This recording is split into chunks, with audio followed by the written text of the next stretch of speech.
Hello. Welcome to the Dozing Off Podcast.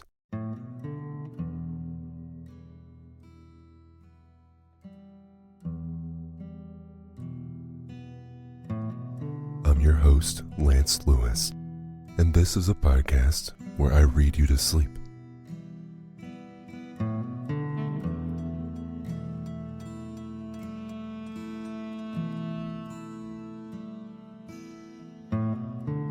I narrate short stories and classic literature in this deep and relaxing tone to allow you to put your overactive mind at ease and doze off.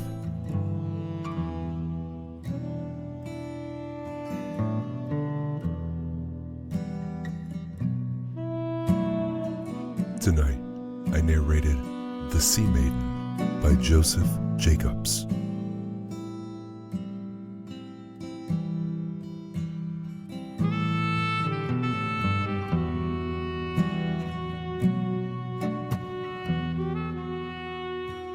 I appreciate you so much for tuning in and being a part of the Dozing Off community. Here we go.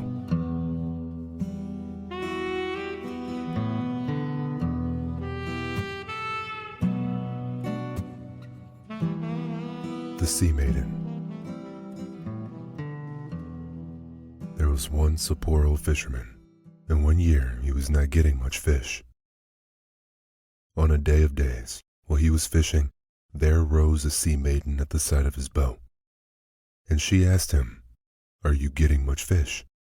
The old man answered and said, "Not I." "What reward would you give me for sending plenty of fish to you?" "Ach," said the old man, "I have not much to spare." "Will you give me the first son you have?" said she. "I would give ye that, were I to have a son," said he. "Then go home, and remember me when your son is 20 years of age, and you yourself will get plenty of fish after this." Everything happened as the Sea-Maiden said, and he himself got plenty of fish. But when the end of the 20 years was nearing, the old man was growing more and more sorrowful and heavy-hearted, while he counted each day as it came. He had rest neither day nor night. The son asked his father one day, "Is anyone troubling you?" The old man said, "Someone is, but that's not to do with you nor anyone else." The lad said, "I must know what it is."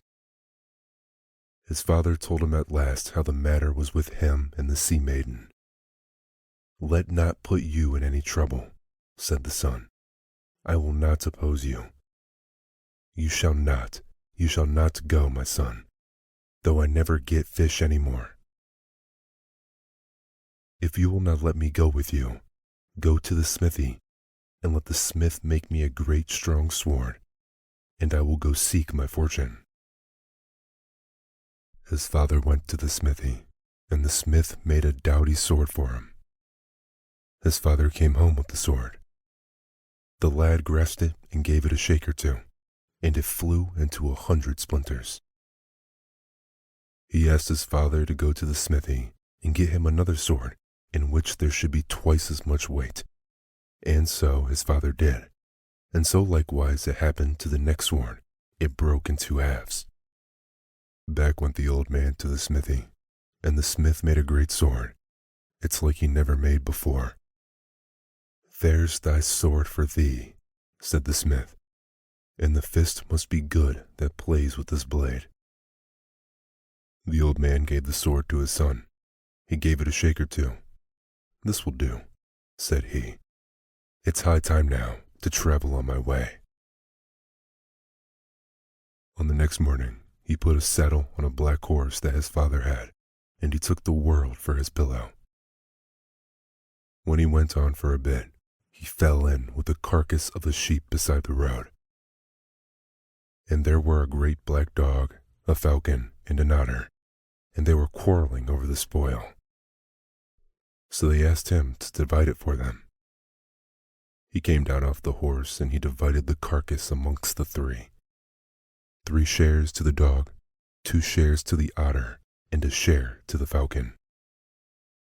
For this, said the dog, if swiftness of foot or sharpness of tooth will give thee aid, mind me, and I will be at thy side. Said the otter, if the swimming of foot on the ground of a pool will lose thee, mind me, and I will be at thy side. Said the falcon, if hardship comes on thee, where swiftness of wing or crook of claw will do good, mind me, and I will be at thy side. On this he went onward till he reached the king's house, and he took service to be a herd, and his wages were to be according to the milk of the cattle.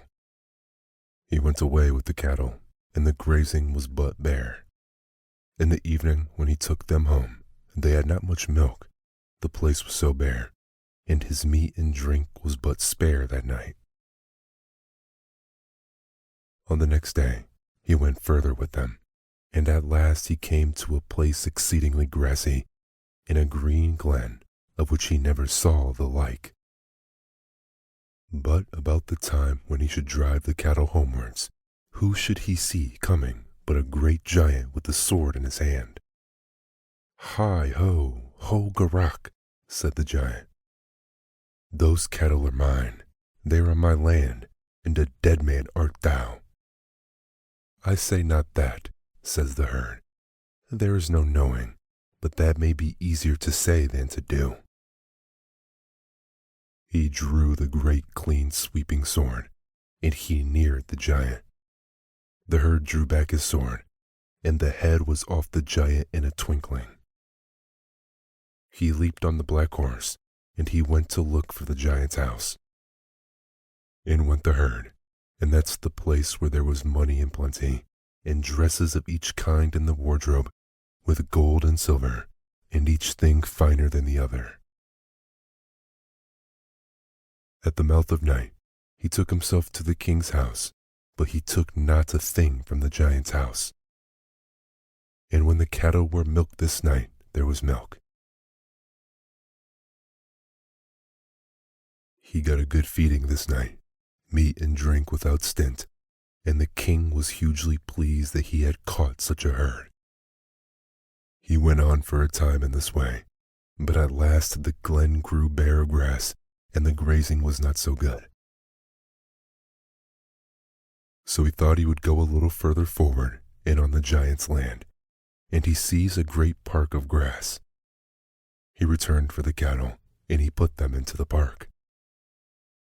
They were but a short time grazing in the park, when a great wild giant came full of rage and madness. Hi haw, hogarike, said the giant.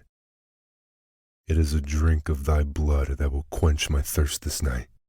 There is no knowing, said the herd, but that's easier to say than to do. And at each other went the men. There was shaking of blades. At length and at last it seemed as if the giant would get the victory over the herd. Then he called on the dog, and with one spring the black dog caught the giant by the neck, and swiftly the herd struck off his head. He went home very tired this night, but it's a wonder the king's cattle had not milk. The whole family was delighted that they had got such a herd. Next day he betakes himself to the castle. When he reached the door, a little flattering carlin met him standing in the door. All hail and good luck to thee, fisher's son. 'Tis I myself am pleased to see thee. Great is the honor for this kingdom, for thy like to come into it. Thy coming in is fame for this little bothy. Go in first, honor to be gentles, go on and take breath. In before me, thou crone, I like not flattery out of doors. Go in and let's hear thy speech. In went the crone, and when her back was to him, he drew his sword and whips her head off. But the sword flew out of his hand, and swift the crone gripped her head with both hands and put it on her neck as it was before. The dog sprang on the crone, and she struck the generous dog with the club of magic, and there he lay. But the herd struggled for a hold of the club of magic, and with one blow on the top of the head, she was on earth in the twinkling of the eye. He went forward, up a little, and there was spoil, gold and silver, and each thing more precious than another, in the crone's castle. He went back to the king's house, and there was rejoicing. He followed herding in this way for a time, but one night after he came home, instead of getting all hail and good luck from the dairymaid, all were at crying and woe. He asked what cause of woe there was that night. The dairymaid said, "There is a great beast with 3 heads in the lock, and it must get someone every year. And the lot had come this year on the king's daughter. And at midday tomorrow, she is to meet the laidly beast at the upper end of the lock. But there is a great suitor yonder who is going to rescue her." "And what suitor is that?" said the herd. "Oh, he's a great general of arms," said the dairymaid. "And when he kills the beast, he will marry the king's daughter. For the king has said that he who could save his daughter should get her to marry." But on the morrow, when the time grew near, the king's daughter and this hero of arms went to give a meeting to the beast, and they reached the black rock at the upper end of the lock.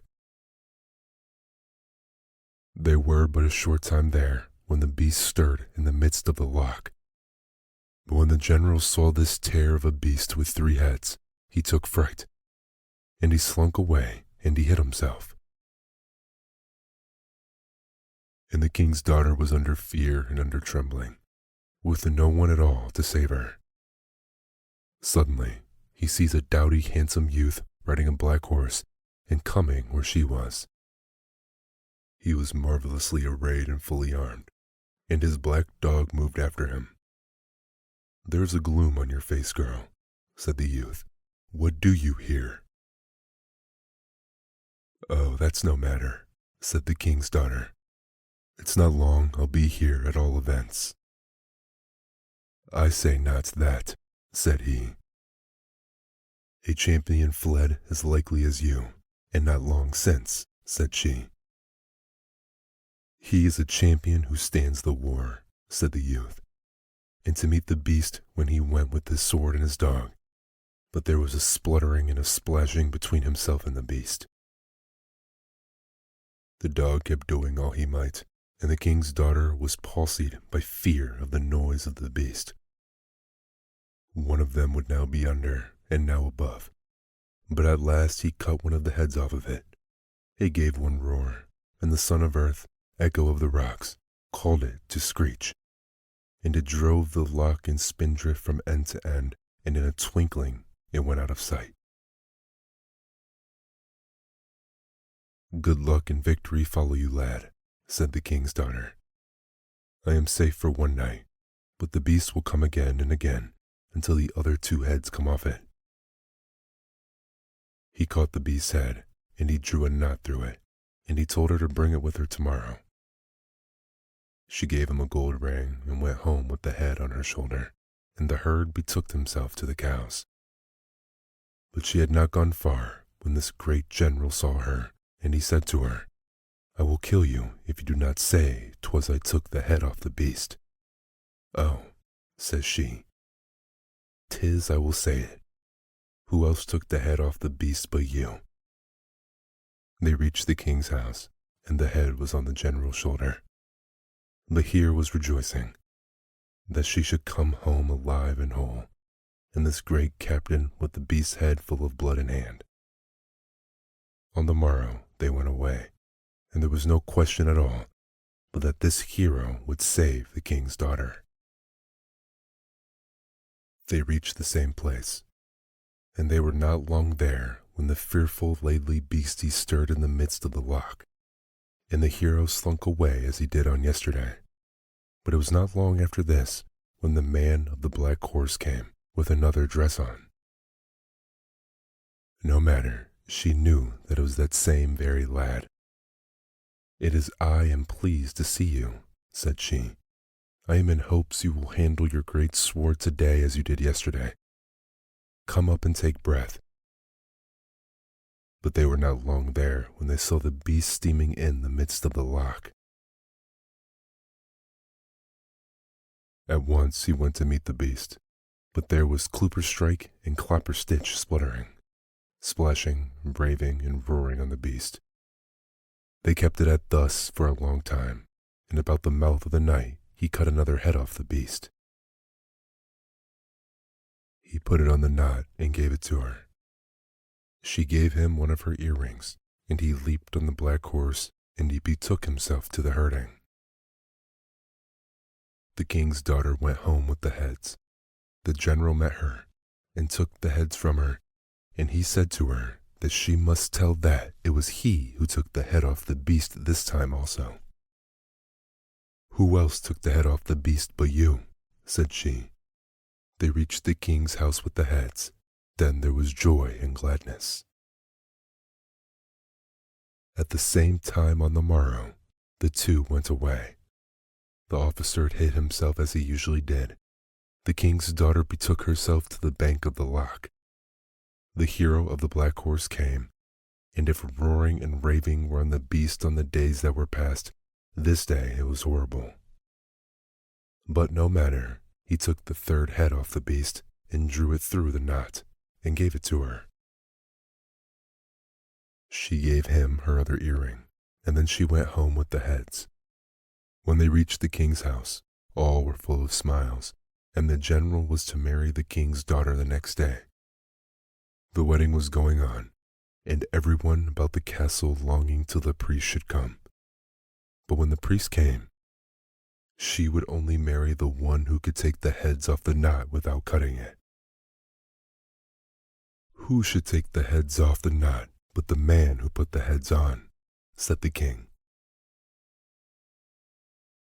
The general tried them, but he could not loose them, and at last there was no one about the house who had tried to take the heads off the knot, but they could not. The king asked if there were anyone else about the house that would try to take the heads off the knot. They said that the herd had not tried them yet. Word went for the herd, and he was not long throwing them hither and thither. "But stop a bit, my lad," said the king's daughter. "The man that took the heads off the beast, he has my ring and my 2 earrings. The herd put his hand in his pocket and threw them on the board. "Thou art my man," said the king's daughter. The king was not so pleased when he saw that it was a herd who was to marry his daughter. But he ordered that he should be put in a better dress, but his daughter spoke, and she said that he had a dress as fine as any that ever was in his castle, and thus it happened. The herd put on a giant's golden dress, and they were married that same day. They were now married, and everything went on well. But one day, and it was namesake of the day when his father had promised him to the Sea-Maiden, they were sauntering by the side of the loch, and lo and behold, she came and took him away to the loch without leave or asking. The king's daughter was now mournful, tearful, blind sorrowful for her married man. She was always with her eye on the loch. An old soothsayer met her, and she told how it had befallen her married mate. Then he told her the thing to do to save her mate, and that she did.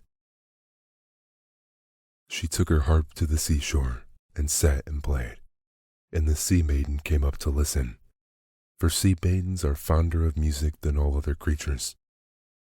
But when the wife saw the Sea-Maiden, she stopped. The Sea-Maiden said, "Play on," but the princess said, "No, not till I see my man again." So the Sea-Maiden put up his head out of the loch. Then the princess played again, and stopped till the Sea-Maiden put him up to the waist. Then the princess played and stopped again, and this time the Sea-Maiden put him all out of the loch, and he called on the falcon, and became one and flew on shore. But the Sea-Maiden took the princess, his wife. Sorrowful was each one that was in the town this night. Her man was mournful, tearful, wandering down and up about the banks of the loch by day and night. The old soothsayer met him. The soothsayer told him there was no way of killing the Sea-Maiden but the one way, and this is it. In the island that is in the midst of the loch is the white-footed hind of the slenderest legs and the swiftest step. And though she be caught, there will spring a hoodie out of her. And though the hoodie should be caught, there will spring a trout out of her. But there is an egg in the mouth of the trout, and the soul of the Sea-Maiden is in the egg, and if the egg breaks, she is dead. Now, there was no way of getting to this island, for the Sea-Maiden would sink each boat and raft that would go on the loch. He thought he would try to leap the strait with the black horse, and even so he did. The black horse leaped the strait. He saw the hind, and he let the black dog after her. But when he was on one side of the island, the hind would be on the other side. Oh, would the black dog of the carcass of flesh were here. No sooner spoke he the word than the grateful dog was at his side. And after the hind he went, and they were not long in bringing her to earth. But he no sooner caught her than a hoodie sprang out of her. Would that the falcon gray, of sharpest eye and swiftest wing, were here.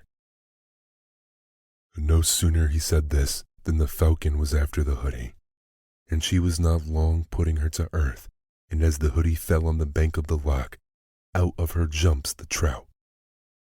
Oh, that thou wert me by now, O otter! No sooner said that than the otter was at his side, and out on the loch she leaped, and brings the trout to the midst of the loch. But no sooner was the otter on shore with the trout than the egg came from his mouth. He sprang and he put his foot on it. 'Twas then the Sea-Maiden appeared, and she said, "Break not the egg, and you shall get all you ask. Deliver to me my wife." In the wink of an eye she was by his side. When he got hold of her in both of his hands, he let his foot down on the egg, and the Sea-Maiden died.